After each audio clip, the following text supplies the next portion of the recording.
That's a clown question, bro. So I'm gonna kick some dirt. He gets on base. Just a bit outside. I'm not the type of player that's going to be Johnny Hustle. If you don't want me to watch the ball, you can go get it out of the ocean. And welcome to the show to be named later. We're talking baseball kind of whenever. I'm your host, Chris Gianta. The other voice on the podcast is Daniel Curran. How you doing, Daniel? Chris, we got ourselves a series. It is 1-1 going into game 3. It's basically a best of 5 now is what it is. Basically a best of 5 now. That's a good way to put it. I think we're kind of where we thought we would be at this point. I don't think my predictions would change at all at this point. I think I still feel comfortable saying Rays in 7. Dodgers are no joke though. Yeah, the Dodgers did come to play on Tuesday, game 1. Clayton Kershaw came to play.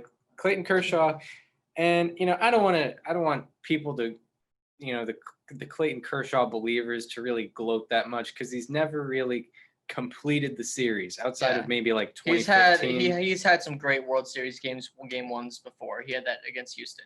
Yeah, he had that against Houston. Not so much in 2018, but what can you do against that team? Yeah, that's no shame there. Yeah. So I mean, I'll wait till game 5 to give my opinions on Clayton Kershaw this series. And even like LCS is like, remember game 2 of 2016 NLCS? That was a great game by him. But in game 6, it wasn't very good. Destroyed, yeah. I forget what game 2 of the 2013 NLCS looked like, or game 3. NLCS, you mean? And yeah, I forget, but yeah, it was a while ago. But our point stands. But yeah, he typically does better at the beginning of series than he does in the middle and end of series. So, if he can have a good game 5, then maybe he's kind of corrected his legacy a little bit, but not quite yet. Yes. But yeah, anyway. If they lose a series and it's not Kershaw's fault, the bar is so low that honestly low key helps his legacy. Yeah, pretty much. I know it's sad to say, but that's kind of a true statement. Yeah, Kershaw was awesome. He looked very, very good. 6 innings pitched, 2 hits, 1 run, 1 walk, and 8 strikeouts. The 1 run was a home run to Kevin Kiermaier, 71 game score, which is very good. Very, very good, especially in an era where starters are not expected to go as long. Especially we're looking at 5 hard hit balls in 6 innings. Yeah. Which is decent. And how many expected batting average above 500? Only one, it looks like. Only one. And it was the home run, which was still 610. Yeah. Only one batted ball that Clayton Kershaw allowed had a 50% or better chance of being a hit. The 71 game score, do you want to guess where that ranks among game scores for his career in the playoffs? I'm going to rank it number 2 behind game 2 of the NLCS. Okay, it's 8th. It's 8th. Yeah. Yeah. Most of these are in like early series as well. Oh yeah. Like it's Atlanta. game 2, game 1, game 4, game 5, game 1. Yeah. The game 5 was the NLCS against Milwaukee. He had a 74. That was a very good one. It was at Dodger Stadium. I think was the game. Wasn't that the game where the Brewers did like that surprise opener with Wade Miley? That was so stupid. That probably lost the series for them, which is really sad to say. But that happened. The game 4 was the one against the 2015 Mets. We went over that game, and then everything else was game 1 or game 2. And let me look at his worst game scores. Are they all in? Okay, the worst one's in 2008. We won't count that. That doesn't count. 2013 game 6. That was a very bad one. 2018 game 1. 2017 game 5. 2016 game 6 of the NLCS is also in there. So yeah, I mean, if we could get like an ERA breakdown between games like 1 through 3 and then 4 through 7, I feel like there'd be a big difference. Yeah, and no matter what, Clayton Kershaw's next start is going to be very important because it will either will literally make or break his legacy from this point forward. It will either be them down 3-1, having to save the season, which he's faced that against the Red Sox, didn't work out. It's either tied and it's a momentum swing, or you can clinch the World Series, or you can clinch the first World Series for the Dodgers in 32 years, which Yeah. it would be huge for them. One good game there to clinch the World Series. I mean, that's kind of a David Price effect, really. But David, yeah, you're right. Although David Price had 3 good starts. Clayton But Kershaw's had good starts this whole postseason. He's the roller In fact, coaster. the number 1 game score for him in the playoffs was Game 2 against Milwaukee this year. Yeah, Game 2 88. wild card round. Yeah, he went 8 shutout innings with 13 Ks and 1 walk, 3 hits.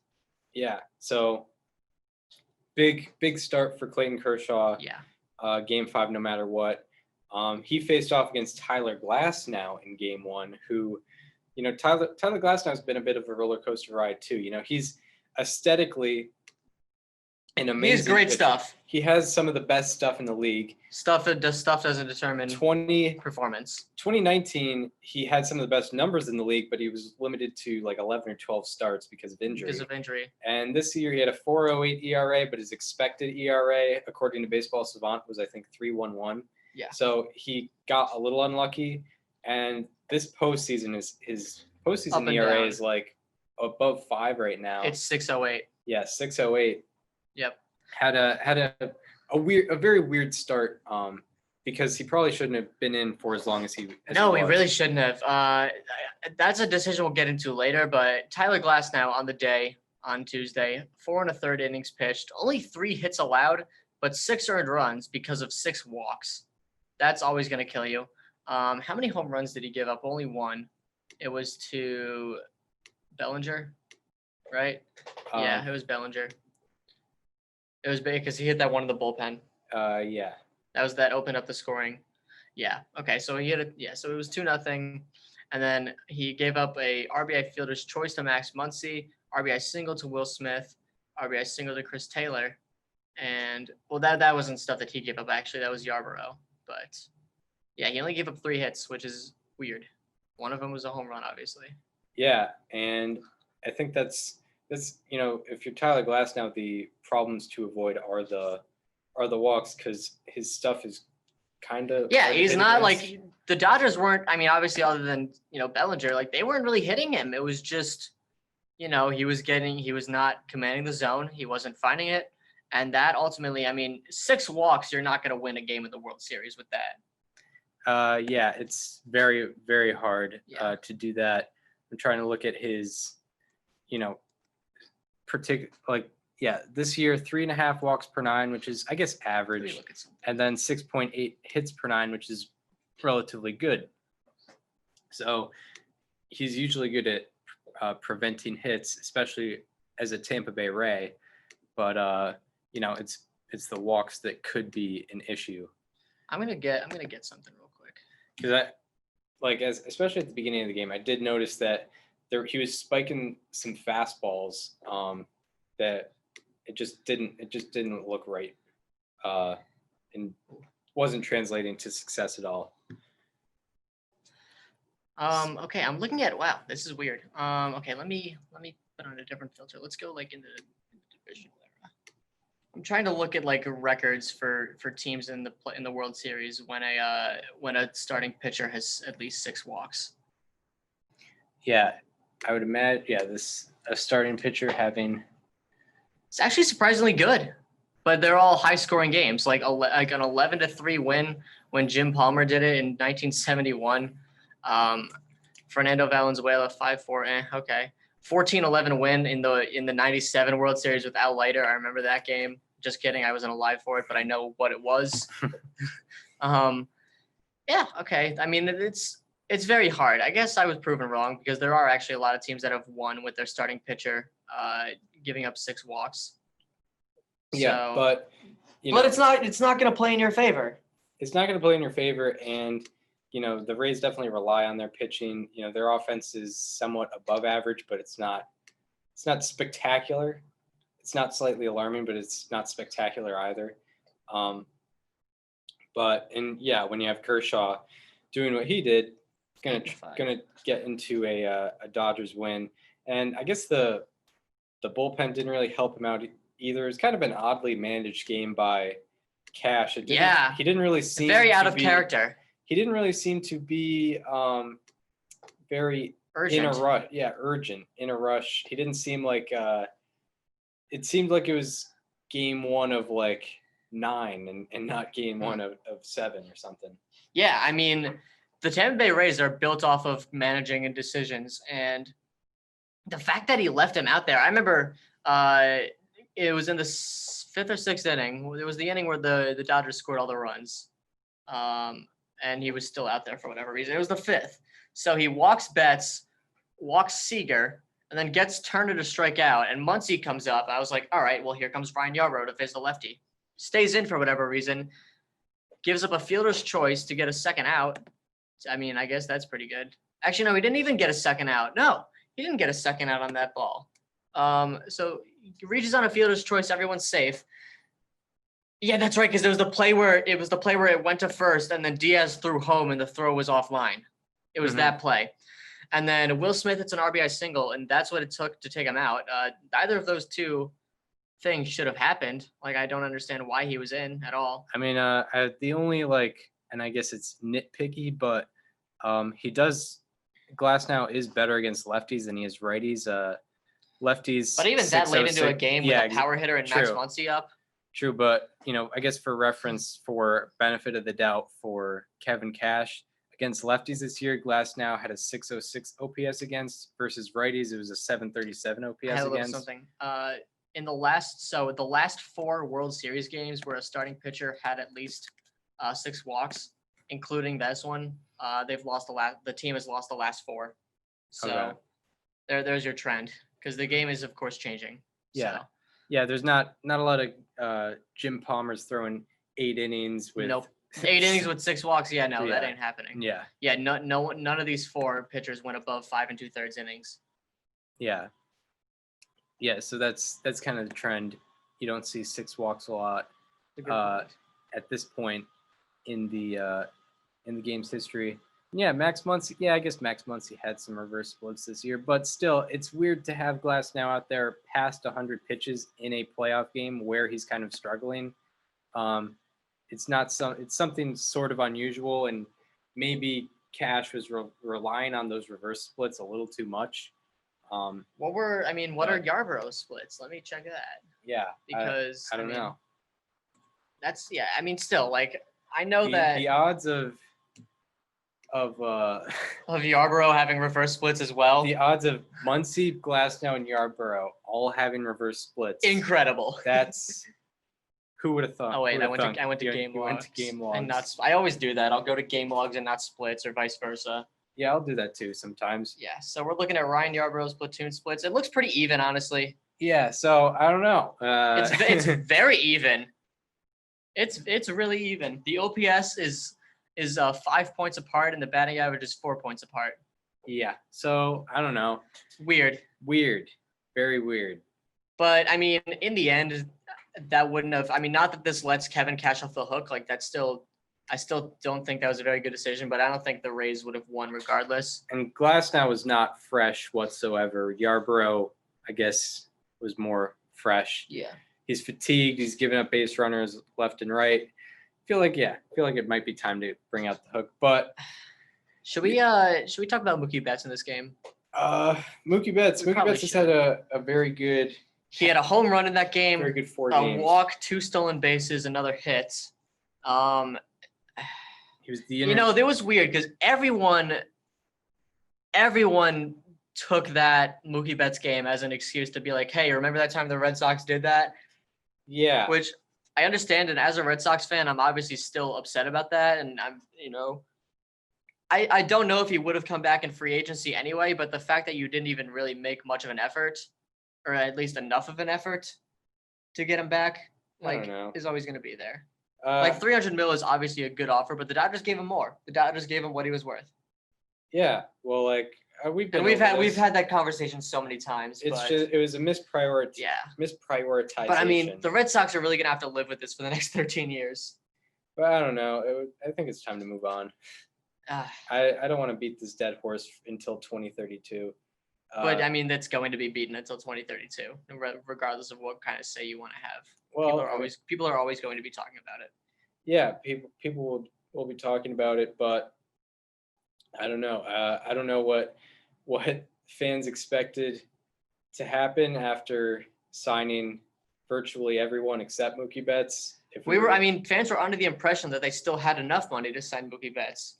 Like, obviously, as fans, you don't know that John Henry didn't have the money. Like, obviously, of course, if you knew that, it's like, well, yeah, don't extend Nathan Eovaldi. Maybe don't extend Chris Sale.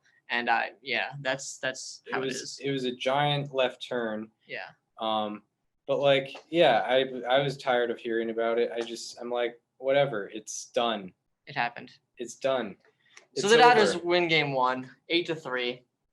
And, a lot of people that I saw were writing the Rays off after this game. Like, I saw so many people saying, like, that's it. The Rays are so unmatched. Like, you can see it. That's odd. I saw so much of that, and I was like, okay, let's wait till game 2 to decide that. You can't decide that after one game at all. Yeah. And guess what? The Rays came out, and they won game 2. Yeah, I'm trying to think of, like, the last time there was a game 1 blowout where you decided, like, that's it. I mean, I guess I felt it in game 1 of 2018. Yeah, but I was also that might be biased. Game 1 of 2016, Cleveland. Indians were on top. But everyone still knew the Cubs were the better team on paper. I feel like that's how everyone should have felt with the Rays. Yeah. They've earned that respect at this point. Yes. Like, I saw so many people on social media saying, like, the Rays are so outmatched in this series. Like, the Dodgers are going to handle this. And they still could win in 5. But the Rays came back and won game 2. 6-4 game. It was Blake Snell went out and dealt 4 2/3 of no hit ball, and then he gave up a home run to who was it? Who hit the home run? It was Chris Taylor. Yeah, it was Chris Taylor. Yeah, and this was a very necessary game for the Rays because you're facing the Dodgers' worst, I guess. Tony Gonsolin, he was good this year, but he's trending in the wrong direction during the playoffs. Yeah, and they got to him early. He came out early, and then it was pretty much a bullpen game. Yeah, Dylan Floro, Victor Gonzalez, and I guess Dustin May got touched up a little bit. Yeah, he did. 4 hits in an inning and a third, 3 earned runs. Yeah, Brandon Lowe hit his second home run off him, I believe. Yeah, that was the case, and it felt like the Rays it felt kind of over, but then the Dodgers kind of climbed right back and made it pretty interesting. They did. So I am very concerned with Nick Anderson because he gave up a home run to Will Smith. He had an 8 ERA, 8.31 ERA to be exact in the ALCS, and he obviously comes in his first appearance this year and gets that out, gets that home run ball. And I am a little concerned because he gave up 1 earned run in the whole regular season. And granted, he did miss some time due to injury, but still, the guy was untouchable, and he's been hit pretty hard in the playoffs, especially recently. He gave up the home run to Correa. He gave up the 2 runs in Game 7 against Houston, and now he has this. Yeah, odd trend for Nick Anderson. Maybe it's kind of him coming down to earth because you don't really expect to have an ERA below 1. But having it balloon this much?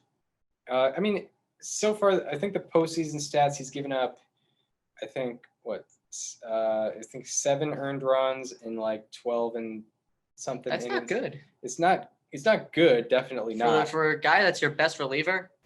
But, it could be... He gave up the home run to Judge, too, in Game 5. It might be a little bit of overuse because I imagine that he goes multiple innings a lot. He does. It could be that, and this is his second half inning. I mean, technically, like, on paper is first inning because he hadn't gotten 3 outs yet, but it was the second inning he had come out for because he got the final out in the bottom of the 5th and came out for the 6th and gave up that home run. So that happens. Corey Seager hits a home run to dead center off Pete Fairbanks.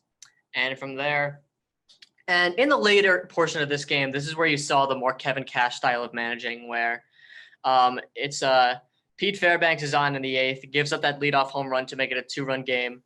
Justin Turner doubles. Max Muncy hits a deep fly ball to right, and it's caught, and the runner doesn't tag. And then Will Smith has that line out. I haven't seen the exit velo, by the way, on that Will Smith line out because it looked like it was hit really hard. I don't know if you saw it. Yeah, it looked like he was kind of getting touched up out there. He did. So that happens. Will Smith. Yeah, 102 with a 730 expected batting average, and it was caught on a line by Wendell. So at that point, Kevin Cash takes out Fairbanks with 2 outs and the tying run at the plate, and brings in Aaron Loop to face Cody Bellinger, and he gets him to strike out looking on a pitch right down the middle, and then he brings Loop back out for the 9th. And at this point, some people that are casual baseball fans and don't watch the Rays all the time are probably thinking, is Aaron Loop about to close this game out? So he gets Edwin Rios to strike out, gets Austin Barnes to fly out. So he's looking really good. And then he comes in, and then he brings in Diego Castillo to face exclusively Chris Taylor and throw him 3 pitches and strike him out. Yeah. And that's the style that Kevin Cash plays it. That's what we're used to, the 3-pitch strikeout to for his whole outing to earn the save. Yeah, that was a variety of arms that he used. He's been quoted as saying, I've got a whole stable of guys that can throw 95 plus. A whole stable of guys that can throw, I think it was like 98 plus, which is true, I guess. It's very true. It's true. And he used those guys effectively, and that's a big part of the reason why I picked the Rays to win the World Series, because Kevin Cash has those guys and he knows how to use them. And that's exactly what we saw in Game 2. We weren't really seeing that much in Game 1, but he kind of gave us the reality of how he managed in Game 2. That's right. If this isn't a perfect stat to sum up these two teams, there were 17 batted balls between the two of them last night that were at least 100 miles an hour. Yeah. That's a lot. Is a lot. They had, let's see, 1, 2, 3, 4, 5, 6 barrels between them. And let me get the team breakdown. 6 barrels. 6 barrels, yeah. 6 barrels on 17 batted balls? 3 on each. Between 100 miles, yeah. Yes, that were at least 100 miles an hour. 6, okay. Divided by 17. 6 divided by 17. That's a 35.2% barrel rate. That's about... But that's between the 17 hardest hit balls. Oh, between the 17 hardest hit balls? Yeah, there were 17 balls hit at least 100 miles an hour. Oh, okay. Yeah. Okay. I was about to say, that is a ridiculous percentage. Yeah, there's 17 batted balls all game. Honestly, that would make sense too. Because these are the Rays are kind of a true outcome team. Yeah. But it works. Especially Game 1. But Game 2, that changed a little bit. But yeah, I mean, I guess we kind of saw what we thought we were gonna thought we were gonna see. Yeah. In terms of this series, I didn't expect a. The Rays had 11 hard hit ball, or the Rays had 11 balls hit at least 100. Oh, That's wow! Insane. It's a lot. Yeah. So I mean, I didn't expect a sort of blowout game in Game 1, but outside of that, nothing that surprising in this series. No. I think this went about as we thought it would. Mm-hmm. And I don't think this changes my prediction at all. I think I mentioned that earlier, but I still think if the Rays get this series to 7, they should be good. And I think Game 3 is very winnable for them. I know that Walker Buehler, he has his postseason history, but the way that he's been trending this season as a whole, regular season included, does worry me a bit. Yeah, I feel a lot more confident in Charlie Morton being able to get 6+ than Walker Buehler. Absolutely. I don't even think that's like a question. Yeah. I mean, Walker Buehler did not go more than 6 innings in any start in the regular season, and he's done better in the postseason this year, to be honest. He's made 4 starts, still hasn't gone beyond the 6th inning. So realistically, if the Rays can just get him out after like 4 or 5, that should be good, because the Dodgers have had to open up their bullpen for the first 2 games, especially last night. Yeah, I guess to credit Buehler, his last start, he was effective. 6 innings. He was very effective. Very importantly. That was his best start of the whole season, regular season included. No walks, 89 pitches, less than 15 pitches per inning. Yeah. So if that Walker Buehler shows up, especially he's not facing as tough a lineup as the Braves, it could be a very interesting game with Charlie Morton. That could be a duel if he comes out like that. And not only that, but Charlie Morton, obviously not a big strikeout pitcher, and he is going to be in a very pitcher-friendly ballpark. tomorrow night. Yeah. And that's going to play very much in his favor. Yeah. So I think I like the pitching matchup better for the Rays in this game. Game 4, I don't think anything's been announced, but I think the probables are, okay. So LA did confirm Urias, and I'm assuming the Rays are going to go with either Yarborough for like maybe 4 or 5, or just a flat out bullpen game. Yeah. Yeah. Which could be tough. I think that's advantage Dodgers. I do too. In game 4. And then game 5, it'll just cycle back to Kershaw Glasnow. Yeah, because we have off days in this series. Look at that. We do have off days in this series. Yes. If they didn't, I think the Rays would be much better off. Yeah, they have that depth. But the Dodgers aren't too far off. Oh no, but definitely not. But yeah, advantage Rays for sure. Yeah, Charlie Morton only gave up in a down year for Charlie Morton. He gave up 0.9 home runs per 9 innings. That's still really good. And obviously the Dodgers are gonna probably have a hard time getting it in the air against him. Yeah, and if you go into Game 7, you're very confident in what you have. Has he given up a home run all postseason? He might have. No, he has not. He has not. Wow, how about that? Since 2018, he's only given up 1 home run, and it was last year in Game 3. I think it was the one to Kiermaier. I'm pretty sure it was against Kiermaier in Game 3 of the ALDS in Tampa. That's what I'm pretty sure it was. Yeah. You want to go on? Yeah. Charlie Morton. I think home run prevention is going to be huge. Let me just make sure it was to Kiermaier. It sure was. It was a 3-run home run. Yeah, so home run prevention is going to be huge for Charlie Morton. I think that plays a lot in the Rays' favor. Yeah, for sure. Especially when you're facing a lot of power hitting lefties. Yeah. Like Muncy, Bellinger, Seager. I mean, Seager is on fire right now. Mm-hmm. Who else? There's a few others. Jock Peterson. You're going to be facing those power hitting lefties, and Morton's there to neutralize. For sure. Let me look at what has Walker Buehler's home run numbers been like this year. I think it was bad. It was bad at the beginning. Yeah, well, I mean, everything was kind of bad at the beginning. He was one of my 1.7 home runs per 9. Yeesh, that is not what you want. Did he give up any? I mean, he's mostly pitched this postseason. Yeah, he's in Texas, so he's given up 1 home run in Texas, and it was in Game 1 of the LCS, and it was to Freeman. Okay. Yeah. Okay. So he's handled it pretty well. I think this will be. I mean, you predicted no blowouts in this series, and we got one immediately, and almost had one. We kind of had one last night, but then the Dodgers chipped away.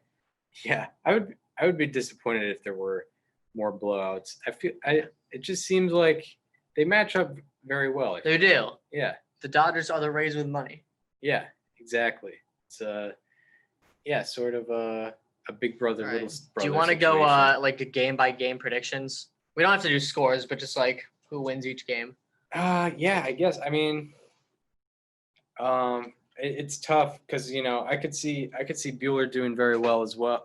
Very well, also very well as well is kind of a weird way to format a sentence, but I mean, I did predict 7, so I guess I'd go Rays Game 3, Dodgers Game 4, and then if history repeats itself, Rays Game 5. Okay. But also, I could also see Dodgers win Game 5 and then the Rays win the last 2. That's kind of exactly what I have. I think Game 3 will change the dynamic of the whole series. Like, I think the Rays should win tomorrow based on the pitching matchup, and if they don't, I think the world should be a little more worried about their chances for the rest of the series. Yeah. Because I think Game 4 is a game that the Dodgers should win. Then again, I mean, they could both flip-flop. The Rays could win Game 4 and the Dodgers could win Game 3. But yeah, I have the same thing, or I have your alternative where I do have the Dodgers winning Game 5. I think that the Kershaw narrative will sort of go away this year. I don't know if that means the Dodgers will win the series. Yeah, and Glasnow. Well, you know what's gonna happen though. If it gets to 7 and Kershaw does well in Game 5, you know Dave Roberts is gonna bring him out of the bullpen.